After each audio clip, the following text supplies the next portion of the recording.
Hi,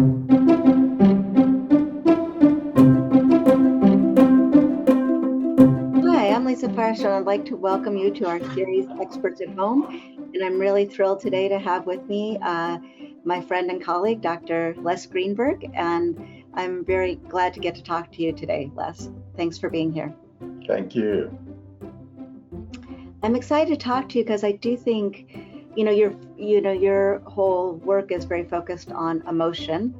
And I think people are experiencing quite a lot of emotions right now or during this difficult time. I thought it would be really interesting to, focus on talking about the emotions people are trying to deal with. And I was wondering what you had seen so far with people that you're working with or that you come into contact with.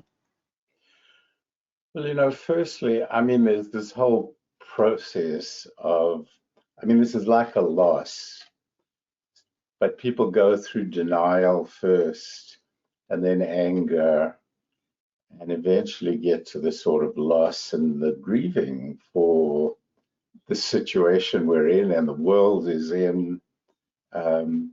So then the sort of sadness and depression sets in, anxiety, just about what I'm interested in is a kind of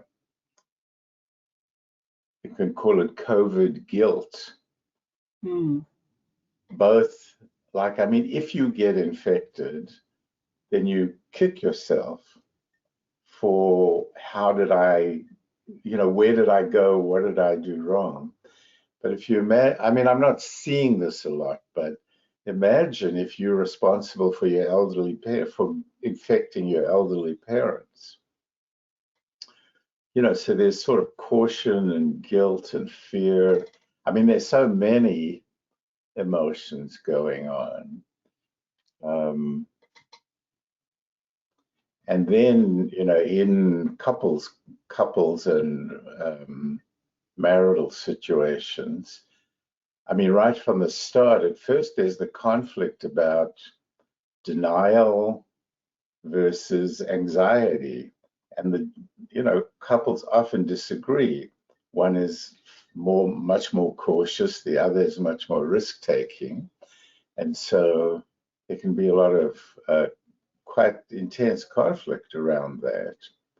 And then, of course, there's living with each other in in lockdown, potentially just getting too much, or you've got to. It's sort of like when one partner retires, and the other one has, they've lived separate lives, and then, especially in sexual stereotype terms, if the woman was at home and the husband now retires, she becomes a burden. He becomes a burden to her because he wants her around or needs her. So, that could be happening in this situation. So they have to learn a whole new way of being together. And it can, and just moods, sometimes when you're spending all your time together, the moods can clash. Yeah. I've seen the thing that you're talking about. One thing I find a lot of people, their biggest worry is infecting other people, even if they don't have it. Just their worry is, I'm going to do something wrong and it's going to get other people sick, Yes. And, people I care about and love, and who might be more vulnerable even than me, and that, I think people are really worried about that. Yes, so that's the pre-side of the guilt. If you were to get someone, but yeah, you're right, the worry about it. And then, there's the total loss of control of your life. And not really knowing, also because the information is conflicting and unknown, basically. So for people with anxiety, they can, drive themselves crazy with not knowing. But anybody, you've lost control actually of your life. Yeah. and your freedom. It feels like, our freedom's been taken away. We can't go where we want or do what we want. And, Yes. I feel I see some people feeling very rebellious against that, like I'm just going to do it anyways. And other people, you know, just feeling the frustration, um, and I've seen that in couples too, where one's really frustrated at one moment, the other one's sort of okay, and then, can switch back and forth of who's feeling more stirred up It's at any one right, moment. right, right. And who's more down? And Yeah. then, so it brings into play all the couples' ways of dealing with difference. Hmm. Yeah, I mean, the worry about, and especially I think between children and parents. I mean, certainly my children and my partner's children were much more cautious than we were. And, there was that real reversal of the children telling the parents, stay home, don't go out, be back by 10 o'clock type of thing. Um, and Yeah, we then, got my dad locked down very early, and we had to really convince him. It was again, it was the kids. We were yeah, reading all these things and seeing what was happening in the world, going, no, you got to, So about 2 weeks before they closed California, we got them locked down, and we're providing them, no exposure to the outside world. So well, yeah, yeah, yeah. And then, of course, there's the not being able to hug your parents, your grandchildren, your children, and that's experience. It's been quite interesting. I mean, that's what I've heard a lot about, that deep yearning to just be able to have that physical contact. hmm Um, yeah, I've seen that as well. That just and especially for people who are isolating alone, there's no physical contact. You right, know, it's right. really awful. At least with a partner or spouse, there's one person to hug. But I feel it with my adult son who comes and we stand 10 feet apart. Outside. Yeah, It's really hard not to be hugging him and his fiance too, who I'm really close to. It's very strange. right, right, right. And then there's I mean, people who are single and living alone. I mean, I know somebody who hasn't been touched by a human being for 5 months now. And I mean, that's quite shocking when you start realizing, that this is what's happening. So, of course, there's loneliness, and then there's the exacerbation of mental health problems Hmm. and addictions. And I mean, I think there's been a rise in suicide and overdosing, and I mean, dealing with the isolation Yeah. um, has Yeah. become a significant mental health problem. Yeah. And I think for people who already had anxiety or had, maybe some OCD, um, this is really can be exasperating because of it almost seems adaptive now, with Yes, Dr. Fauci saying, washing your hands obsessively should be the norm now. you know. yes, yes, yes. Yes, and so, I mean, there are two issues. I mean, with people with social anxiety, it's a blessing. They're mandated to stay at home so they don't have to go out and deal with the stress of Hmm. dealing with others. So Hmm. at first it's a blessing, but then it doesn't really help from a long-term point of view. And it's helping them exacerbate their difficulties. And then now what's interesting is with the beginning opening up, there's the anxiety, especially among people with social anxiety, of returning to the world. So it's like re-entry anxiety Hmm. um, is becoming a kind of a new thing. But one of the things, I mean, I've been doing supervision throughout, internet-based supervision. Um, and some of the things that I've gleaned from there is that when people's work has been removed and all the stresses, they're left to face their own emptiness or their own trauma or pain that work and engagement have kept them distracted from, or it's so people are left to themselves in the silence of Mm-hmm. every day, and then it can bring up problems that have previously been avoided or disowned. You know, people can get into that kind of stress, I think. And also, being locked down has removed, general coping strategies like going to the gym, like going for coffee, and all these things. So, in some way, people are left to face themselves. Mm-hmm. Yeah, and whatever unresolved things are in them kind of are all coming to the surface. Yeah. Yeah, yes, yes. Um, You know, but- have you seen people having adapt adaptive reactions in terms of their emotions or more maladaptive emotions coming up? well, for some people, myself included, the reduction of stress and the experience of relaxation and of freedom to just be yourself rather than um, perform or have to do things. So I've seen this more among men saying, I like it. Mm-hmm. And I like the opportunity to just stay home. And it's been a stress reduction kind of experience. And so Mm-hmm. that's been positive. And then there's been greater closeness between couples. Mm-hmm. And even in my own situation, I've been closer to my children out of the concerns and the fact that we can't get together.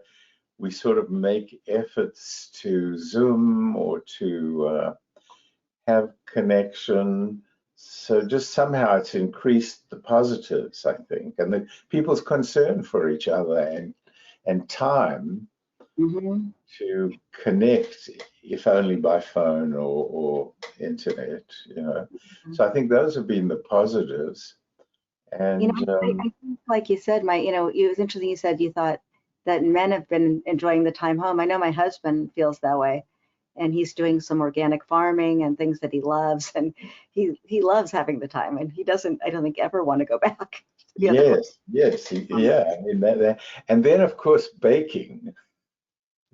I mean the increase in baking, and in our family, I mean, uh, I've never eaten so much good bread homemade. I love that part, and you appreciate it so much more too, I think, in this Yeah, situation.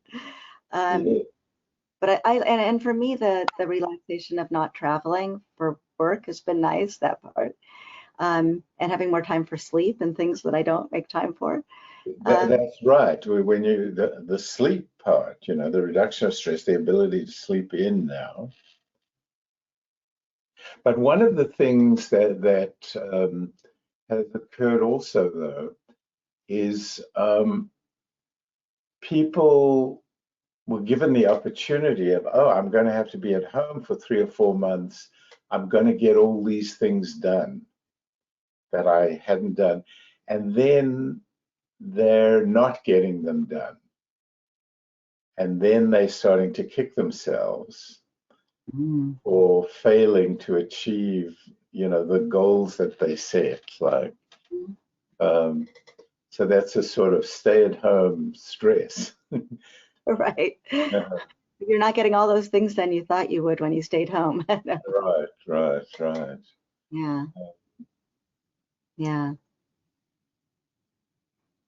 And I don't know what else. I mean, That's some of the things I've seen too. It, do you, have you seen people covering over maybe their primary emotions with secondary emotions during this kind of time? Because I've seen, you know, I was talking to some people who, when they get frustrated, instead of getting frustrated, they kind of you know, get more sad or down, or if they're feeling sad or down, they want to get angry instead. You know, I've seen a lot of, you know, people trying to cope in different ways, but Yeah, also yes. adapt. I mean, firstly, in couples, certainly when you're feeling down, you might get angry at your spouse or at your partner, right? Hmm. And yeah, I think also when you're feeling powerless, um, I mean, you either get angry or you get depressed, but you're not sort of really just facing the loss. Hmm. And I think when people get sad or depressed as a secondary emotion in this context, it's sort of the loss of control and also a fear. So the primary emotion is fear, you know, Hmm. fear of what's happening. And because it's global, it's also this global fear, you know, what's happening in the world. Yeah.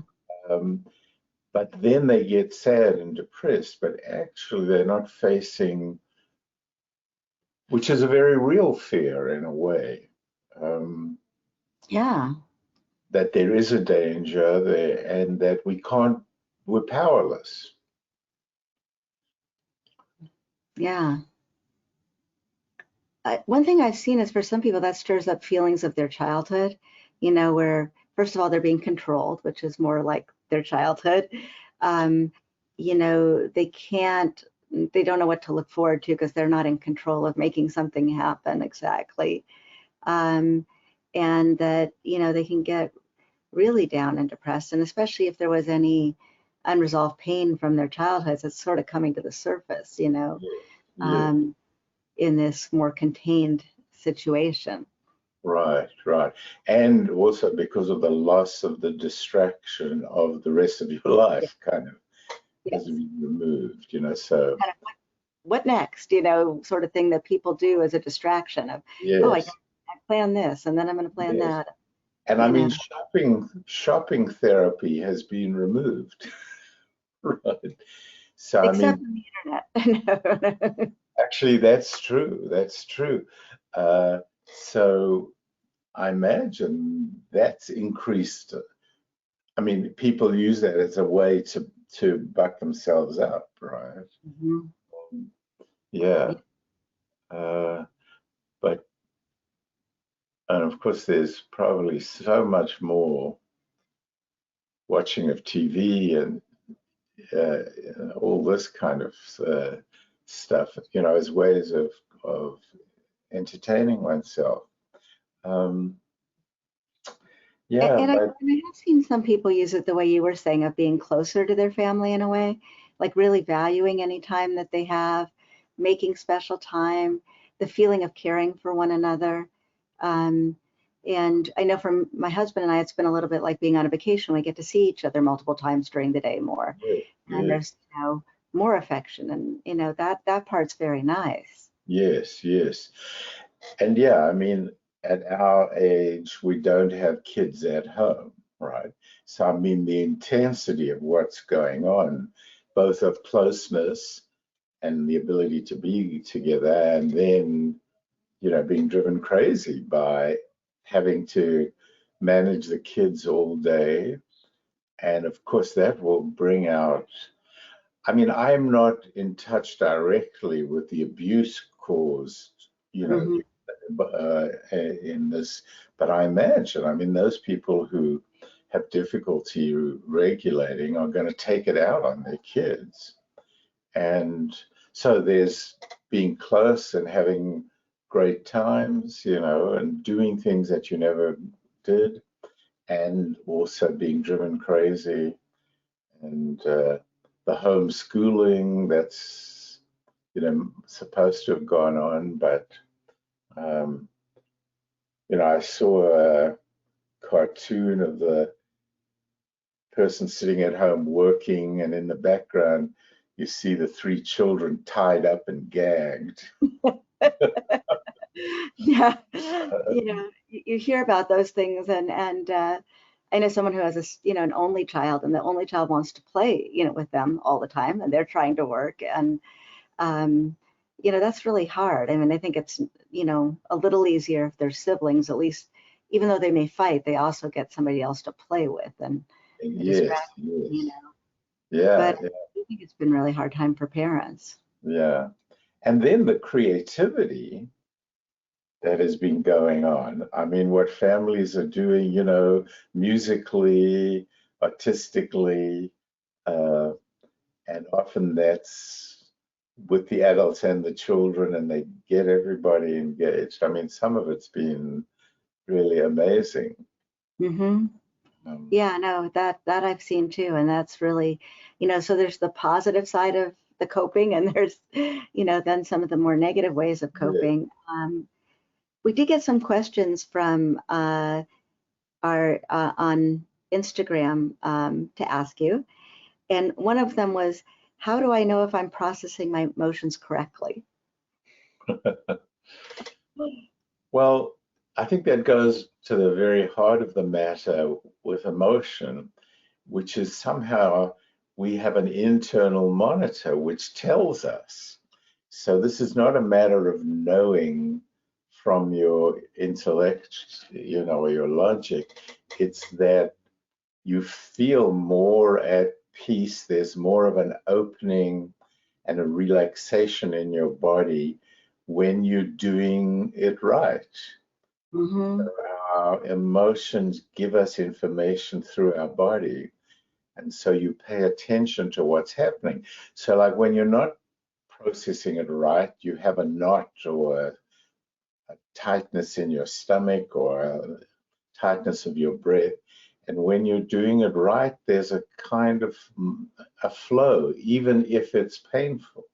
Mm-hmm. So there's a type of opening up and moving on. You're not stuck. But if you're repetitive and you're stuck, then you're not processing it right. Mm-hmm. That's interesting. I was just talking to a new patient actually yesterday who's been doing. She went through going through a difficult divorce, and one of the things is she's been doing some very uncovering kind of therapy that's gone into her past, and she's just all stirred up, but it's not processing, or at least it hasn't been in the therapy she's been doing. It's just stuck. She's stuck in the misery over and over and over, and it's just getting deeper. It's Yeah, not moving through her, and I think, you know, I try to tell people, like, people get stuck in anger, for instance, or rage at something. If they're going over and over and over it and ruminating about it, that's not really getting your anger out. If you can express it directly, you kind of move through it and you're past it. Then you're on to something else. It's not stuck like that. yeah, yeah. So, I mean, we've developed a measure of productive emotional processing. And besides the sort of familiar things like you need to name your emotion, you need to accept your emotion, uh, and your sort of words and your need to be congruent with your experience.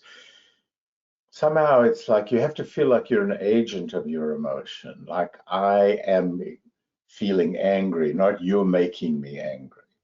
So it's felt as like I am feeling this, not it's happening to me. Hmm. And then the degree, I mean, if you really are overwhelmed by your emotion, um, it's not productive. You've got to be able to bring cognition to emotion. So you've got to be able to make sense of your emotion. Hmm. Then it has to be differentiating, moving, not just repetitively stuck. So you're not just the same thing over and over again. It's got to be moving. So even if you're angry, but you move it towards, I'm angry, but I'm really resentful that this happened and it's left me feeling really so unrespected or so unvalued, you're differentiating. Hmm. But the stuckness I think the stuckness, the overwhelmingness of it, and the feeling of being a victim of the emotion are the bad signs. Then you know you're not really moving through it. Uh-huh. And so some of the things that would help a person move through it are, first of all, naming it, really, like, Right, identifying what it and is. getting the primary emotion. I mean, that's naming Yeah, the primary. right. And then starting to differentiate at the aspects of it, you know, and so there's movement, and that owning it too. It's not that person made me feel that way, or it's doing this to me. It's Right. I am feeling whatever, and then you can kind of move through it more. Yes, yes. Uh, and then it's sort of, this becomes more therapy-like, but how does it change?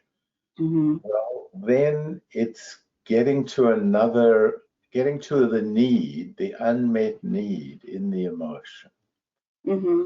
and then getting to a new emotion. This is not a logical process, right?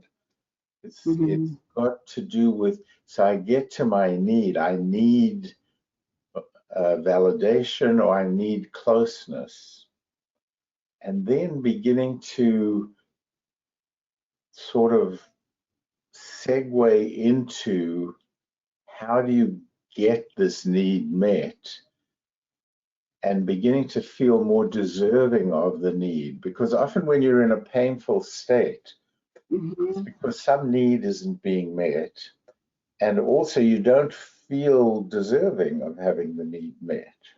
Yeah.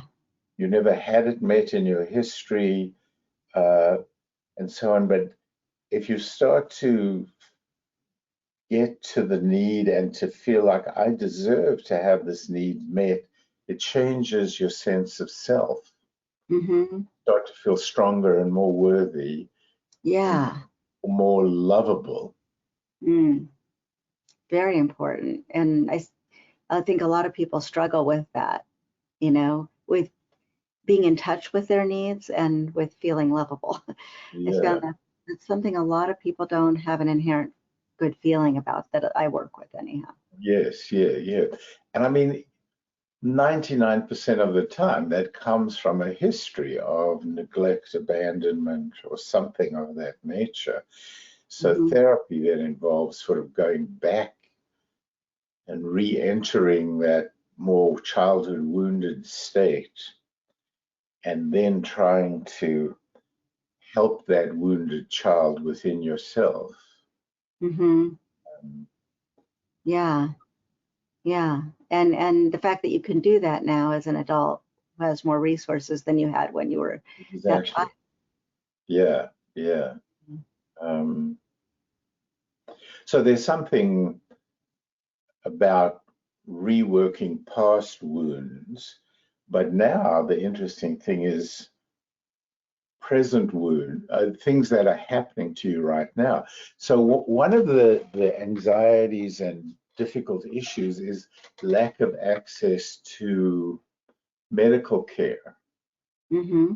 Um, and so I've just heard this incredible story of a mother who didn't take her child to the hospital at just a newborn for a checkup because of the COVID scare, and the idea of going to hospitals wasn't a good thing. But the child had some muscular or hip problems. Hmm. So the diagnosis of it was delayed by 3 months because of COVID.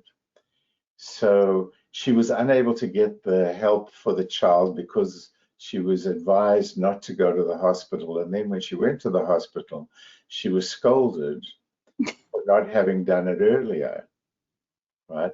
But the sort of powerlessness in that situation, and of course the anxiety. I mean, people who have cancer and can't get their cancer treatment. Um, and Yeah, so there's a lot going on there emotionally. yeah. I had a Um, friend give birth during this time, and it didn't look at first like her husband was going to be able to be there, but then they let him come eventually, because things were light enough in the hospital in terms of their COVID load. Yes, yes. But it was just, so much anxiety about that, and about how was that going to go, and just having to be in a hospital. Right, right. Yes, I mean, anxiety clearly is the biggest difficulty, but then it's how do people handle anxiety? And so some people get angry. I mean, I presume you've seen these things. There was one in Canada I saw, and one in the States, where people in the midst of it spat on the elevator buttons or things like that. I mean, this anger, right? Yeah. Um, And that's, fairly maladaptive, and not so adaptive for the other people either. right. No, and I mean, this is a secondary reaction to the sense of powerlessness. Right? Yeah. Another question we had from Instagram was about how to process heavy emotions, quickly, so that you can get on with life.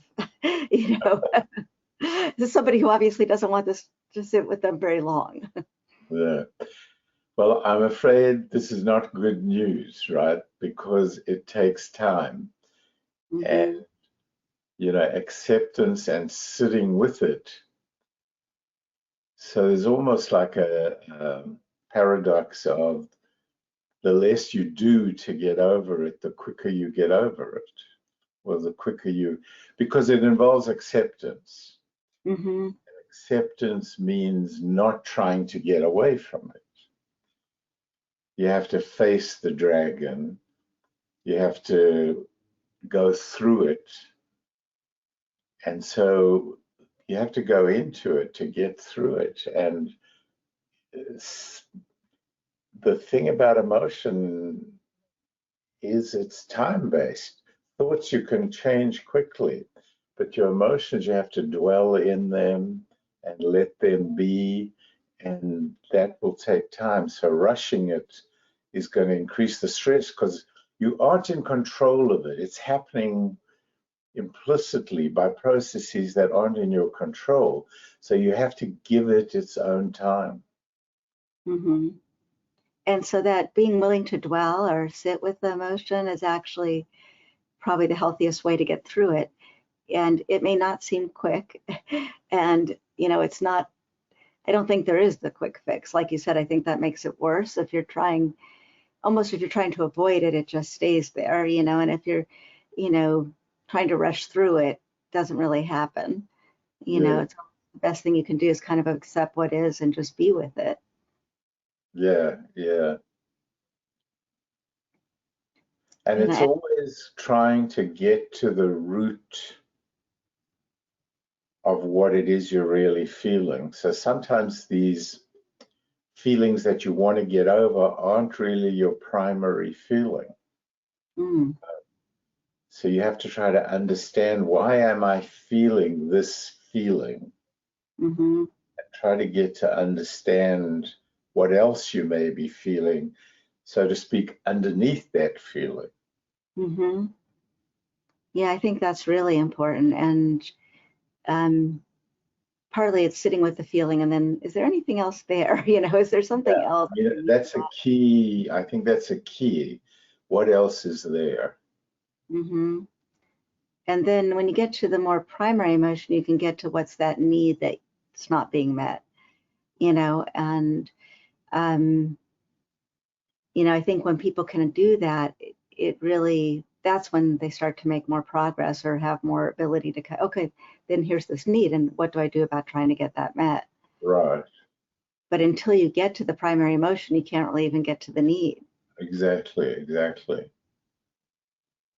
So I mean, if Yeah. we take the man who spits on the buttons in the elevator, he's doing this out of anger, but if he really looks at what's going on, he feels powerless, right? And the need is to have more control in his life. And I mean, if he really gets to that, then he can start trying, I mean, either accept that he doesn't at this moment have control and come to terms with that, or look at ways that he can have more control in his life. But Mhm. spitting on the buttons or getting angry at the attendant in the store is not what's really going on. What's going on is this underlying feeling of powerlessness. Mhm. Right. And maybe even a shame-based thing. If I'm not this man in charge of my life, I feel inadequate, or I feel like I've been defeated. Um, Yeah. and yeah, I mean, there's no doubt that emotion work is complicated. Mhm. I mean, there are layers and there are different parts, and there's your history or your memories that influence things now. Um, Mhm.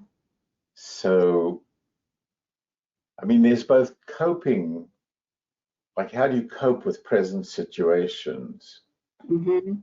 and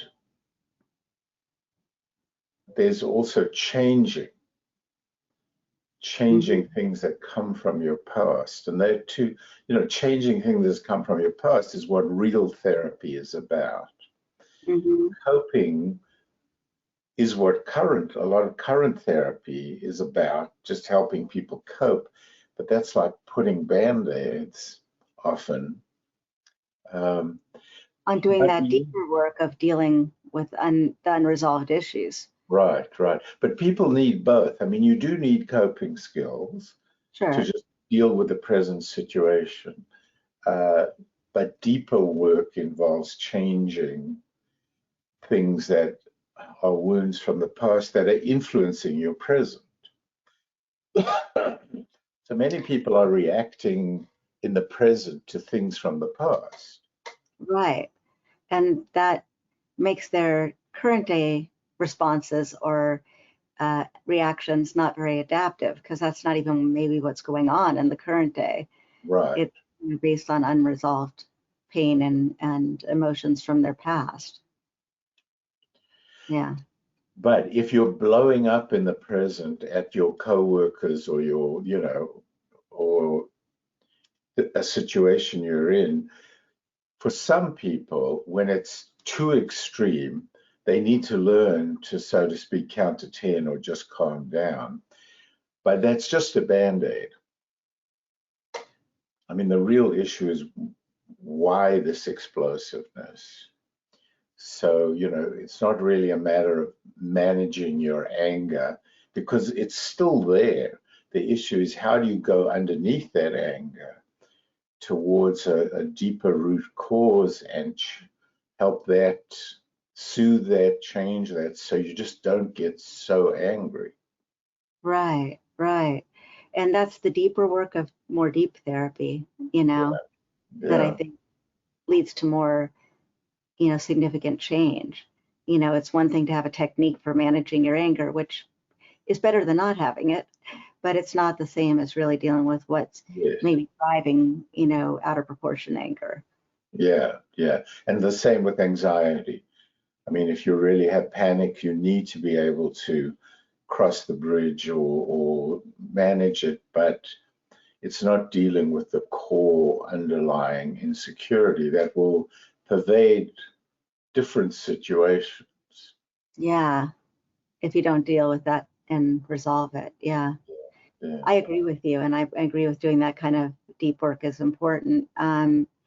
So another question we got was, how does a person not be controlled by their emotions? um, Well, that's a complex therapeutic question, and it runs contrary to, I believe we are controlled by our emotions. But I think what I read into that question is controlled by symptomatic negative emotions that are disruptive to my life. Right. Those are symptoms of underlying emotions that need to be faced, and they may be painful underlying emotions. So they're kind of dreaded, or you don't really want to face them, or you want to protect. People are afraid of being overwhelmed by their underlying painful emotions, so they stay away from them. And then they have these reactions in the world and to their own emotions.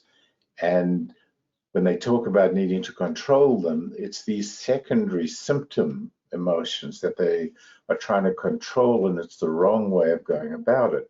Now, there's some people who are teaching emotion regulation strategies, which are essentially breathe, change the way you're viewing things, distract yourself. But for people who are having trouble with their emotions, these are all negative. I mean, they may be a way of handling for the moment, like distraction, right? I mean, a bad thing happens, you hear your partner has cancer and this is terminal. I mean, you can distract sometimes by thinking of something else or going to your garden and gardening, and it helps you in the moment. But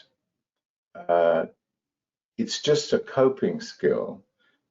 Right. It doesn't really address even the underlying emotion. It Right. just distracts you from it. I mean, that's, and Yeah. it's not always bad, but it is not going to really solve or get to the, move you through a feeling to just Right. avoid. Right. So, I mean, I don't know why this is coming up, and they're difficult examples, but let's say you have a partner who's diagnosed with cancer and it's terminal. I mean, many people try to avoid that and not talk about it, pretend it's not happening, and they have a collusion of silence, right? And they even sort of act like they don't know that this is happening, that it's going to die. But I mean, what really has to be done is you have to grieve that there's this terrible loss, and the distraction prevents intimacy. Well, I mean, it's going to be extremely painful to discuss with your partner that you're losing them, but it's going to create an incredible intimacy, and both people are actually going to feel more whole. They will feel much more deeply connected and calmer, even though it's a terrible feeling. And this is what people are, especially in the sort of North American cultures, they're trying to get away from the painful feelings rather than accept them and deal with them. Yeah, that's what I see too. They're running from them as fast as they can. But, and partly with this having to slow down, it's making people have to face more of these feelings. But, if you are going through something like that with a partner, a terminal illness, and, like you said, it can, if you talk about it and share the feelings, there's more intimacy. And then, with the eventual loss, the grieving is going to be easier in the sense that you feel like you had really valuable time with them for whatever the last time you had, as opposed to we wasted that time, arguing about, the laundry or something, you know what I mean? We did, that's me, the value is that you had that time, to be close and to make it a meaningful time, Yes. which is a little bit my thought about this difficult time that we're all in is how can you make this time, instead of seeing this as an inconvenience in your life or something you don't want, how can you take it to make this a valuable time, and a meaningful time, with actually some growth, in you or in your relationship or those things. Yeah. So rather than react with anger to the fact that your goals are being frustrated, really it's to accept what is, and then that frees you up for other possibilities. Yeah. What are the valuable things I could do with this time? I mean, not just the cleaning out the closet or whatever, but the, Yeah, you yeah, know, the having deeper, meaningful contact with my loved ones, or uh, writing something I've wanted to write for a long time but not have made time for, yeah, or, yeah, whatever it might be. yeah, Yeah. yeah. We did have another one, which was, how do you learn to identify your emotions in the moment? Well, I think that's an important question. I think the thing is you have to move your attention to your body and away from your thinking. And this is both a momentary skill and a lifelong way of being. Um, so it's difficult when you haven't developed this as a way of being. But I mean, your head is going to be activated with thoughts and different kinds of meanings. And we live so much by meanings that we think that's the main thing. But really, there's something going on in your body. And, so I talk about this situation between couples. Most couples will not say to their partner, when you said that, I just held my breath. Or when you did that, I just felt, oh. And often it's with sounds and bodily reactions. That's what actually happens first. And after you get the, oh, then you get the, you did this to me, and then you get the, why did you do this to me? And the finger comes out and you blame. But what you didn't do was really be aware of the impact emotionally, because your emotion system acts first. It gives you information through your body. It's a language. So you have to learn another language. It's like learning a second language, not the language of meaning, of how you interpret things and what it means to you and all that kind of thing. You've got to listen to the language in your body. And it's an intelligent language. It's telling you, I feel threatened. I feel disrespected. I feel powerless. I'm losing something. And it comes to you through your body. And so it's really a matter of you have to direct attention to what's happening in your body. Now, we haven't been taught that in school. We generally have been taught to develop our meaning making, but then we have to bring words to that thing that's happening in our body. So we have to bring cognition to emotion, make sense of what it is that feeling is telling us. And I mean, that's what we have to do. Right, right. And I think that's so important. I was talking to someone the other day, who I'm working with, who had a disagreement with a friend that they go hunting with. But his thing is he wanted to say, don't ever talk to me like that again. And we talked about what impact that would have and what the guy's likely reaction would be to that. But what I was suggesting and was, what if you talked about how that makes you feel and what's going on inside of you when he says those things? Right, And right. uh, you're much more likely to get a better reaction. First of all, the person's going to be more open. They're probably going to care about what you're feeling, and they might react to that in a better way. If you discipline them with the finger, you almost never get a good Yeah, response. yeah, yeah. The And child friend. yeah, right. And it's not just a matter of talking how you feel, it's a matter of knowing what, getting to pay attention to what you feel, because most people don't pay attention to that. So it's Hmm. a whole reskill, a new skill you have to learn, which is to pay attention is the very first step.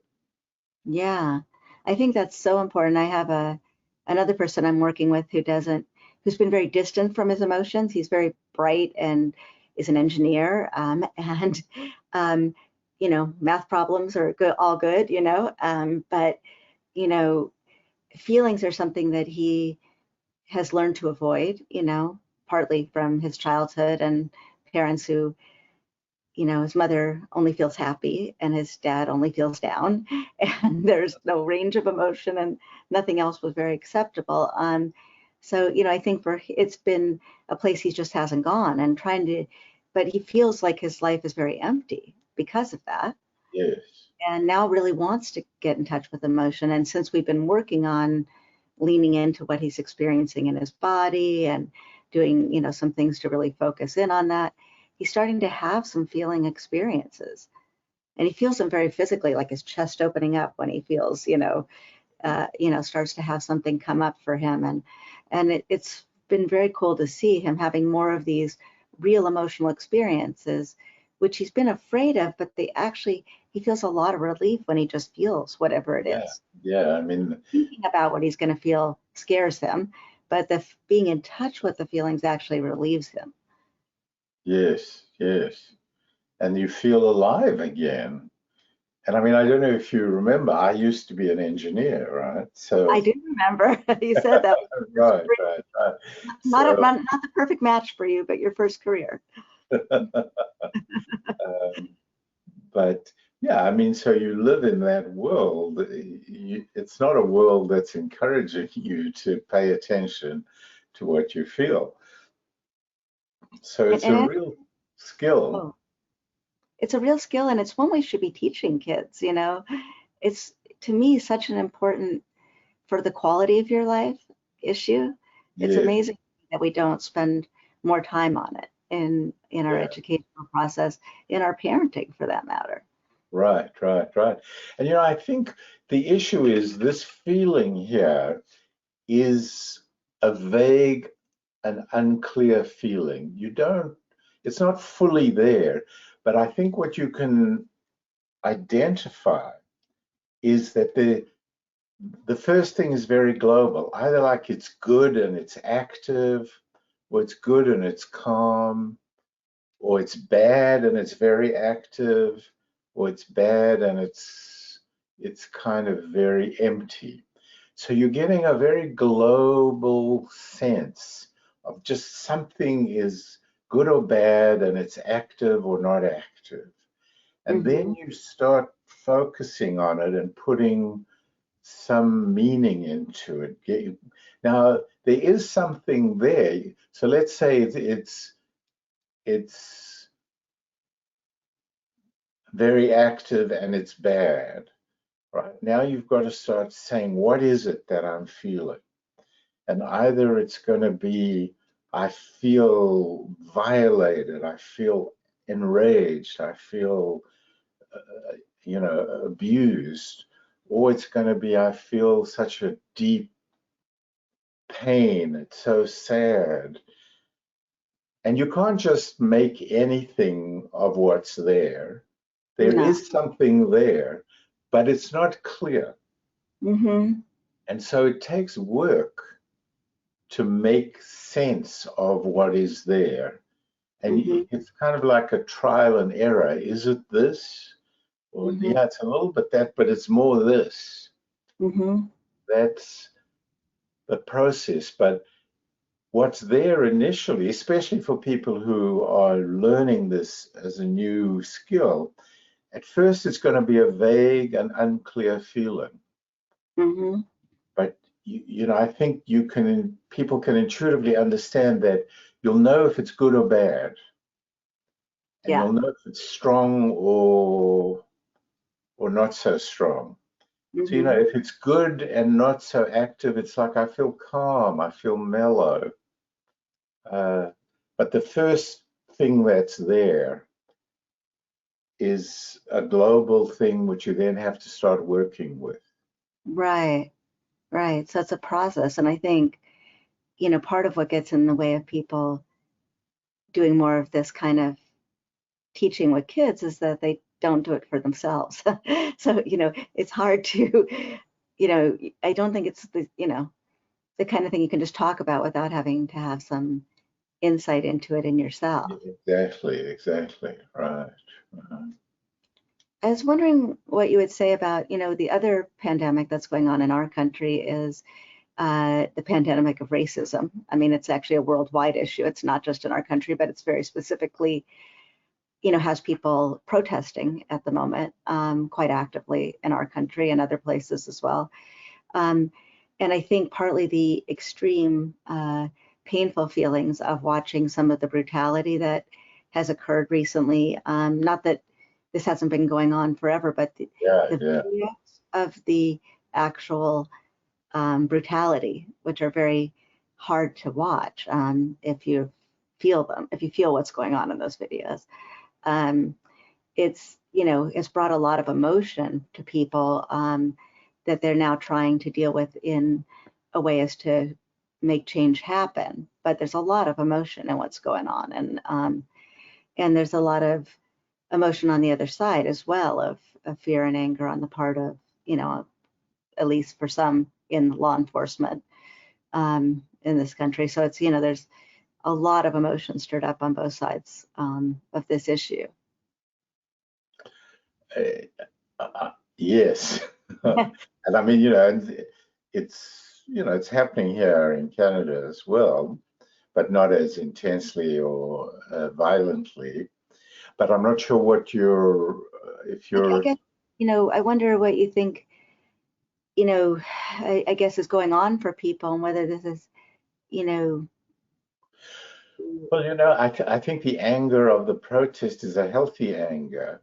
And it's saying, to quote the long time ago, we've had enough and we won't take it anymore kind of thing. But I mean, it's a healthy anger against violation. That's what healthy anger is about. And it's saying enough and boundary setting. And there's healthy fear if you're being shot in the back or having a knee put on your neck. You are being violated. You are being killed. I think, and there's no behavior to avoid it. Exactly. It's it's a response to the color of your skin as opposed to anything you've done. Right.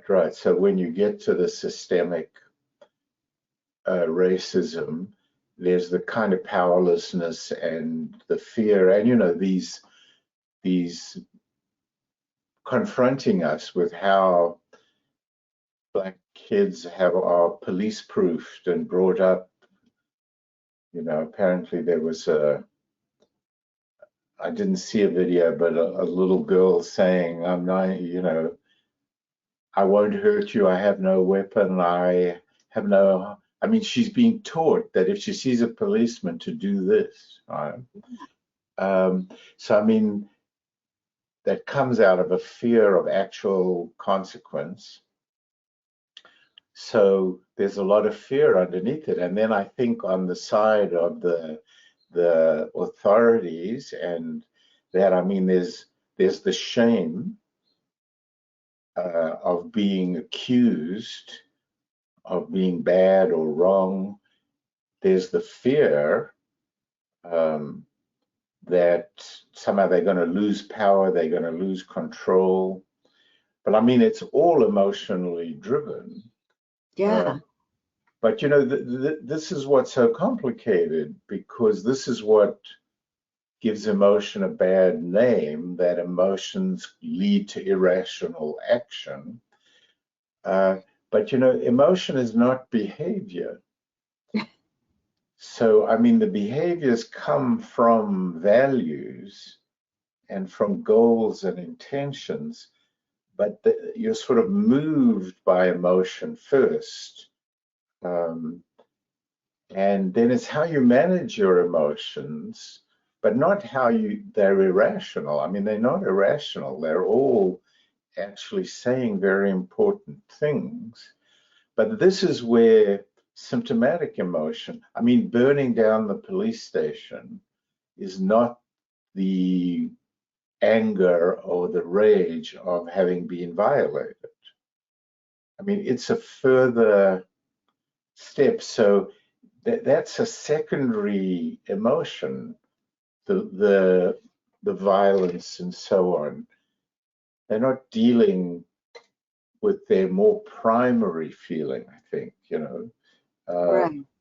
Whereas the protests themselves, and especially the peaceful ones, people are saying, I won't take it anymore, but they're Right, not doing it, but they're making rational choices about their actions based exactly. on values that they have, um, and what they're really trying to accomplish, being able to see their larger goal, which is change in systemically in the way things are done, uh, Yes, and the way policing occurs, at least in our country, and you know the automatic response to people's based on their color of their skin, which is just, you know, not justified at all. So, yes, that, and some of the law enforcement reactions have been peaceful as well. Of, yes, we need to hear what people are saying and allow these things to occur, but just keeping people safe in the process.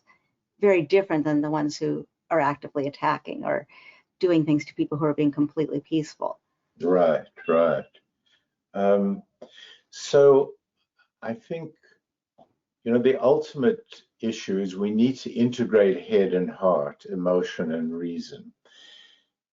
Reason, I mean, emotion from a long line of human experience got labeled as irrational and as bad and needing to be controlled.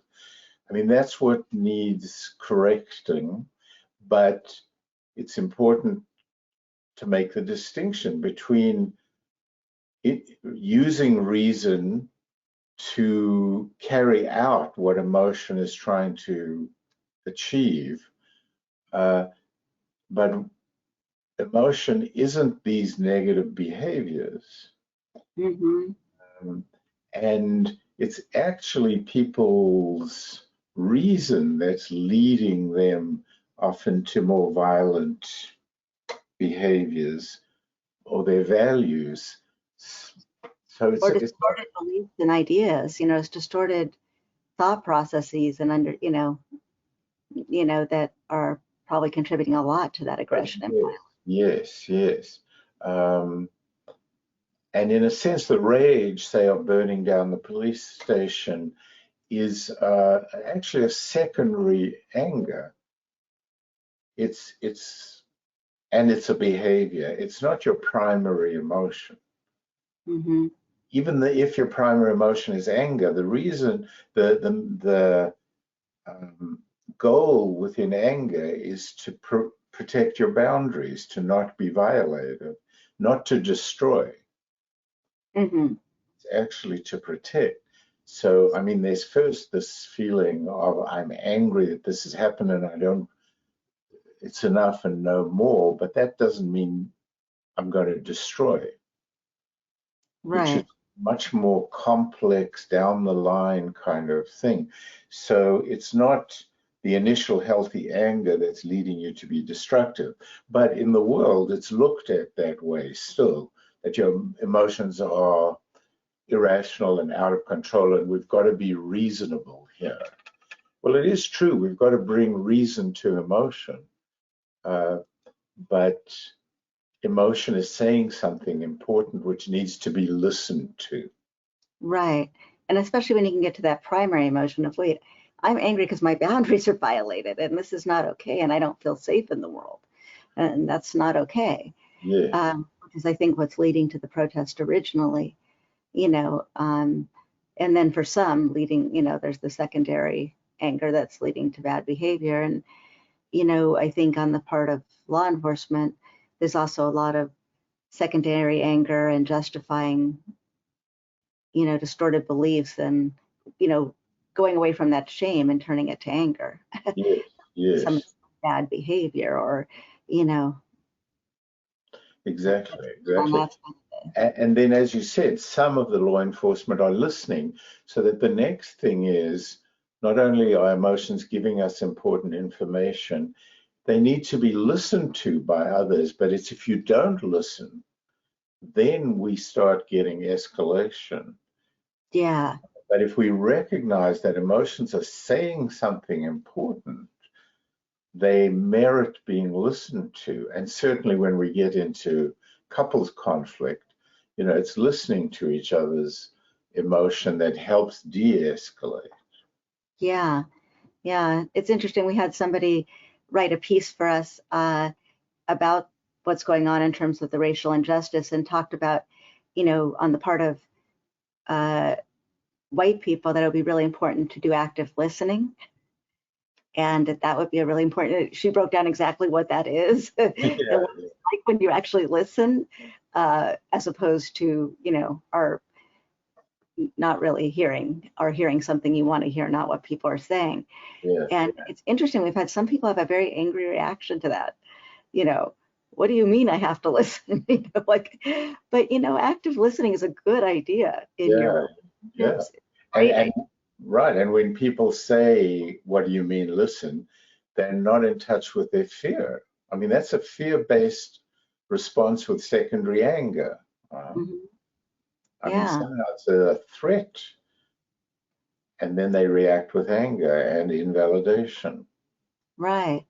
And, yet active listening, or really listening to our partner's emotions, even if you're listening, if the first emotion expressed is a secondary emotion, it's sometimes, if you can listen and just be with the person through that, then they get the more primary emotion.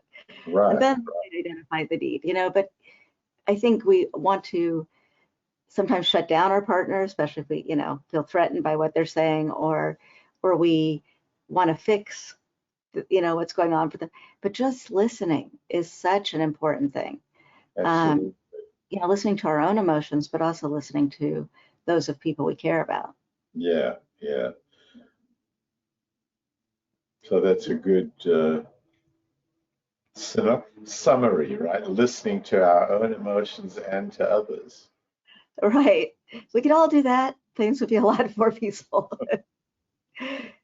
in our households and on the streets. Right. Yeah. And anyhow, Les, I appreciate so much you being with us today. And I think this is so valuable for people, because especially at this, for all the time, but especially for this time when such strong emotions are stirred up for so many. Yes. All right. Well, thank you. It's been great. That's great to see you. And I'm glad you're safe. Okay, yes. So stay safe, and I hope things work out. Thank you. All right.